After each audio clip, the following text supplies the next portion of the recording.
ওমরা করলে কি কি লাভ হবে? এক নম্বর, ওমরা আল্লাহ তাআলা কোরআনে বলছেন তোমরা ওমরা করো, ওয়া আতিমুল হাজ্জ ওয়াল উমরা, এজন্য আমরা ওমরা করব।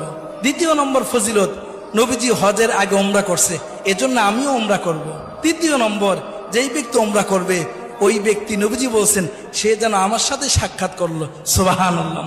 চতুর্থ নম্বরে ওমরার ফজিলত, যেই ব্যক্তি ওমরা করবে নবীজি বলছেন আমি তাকে সুপারিশ করে জান্নাতে নিয়ে যাব, সুবহানাল্লাহ।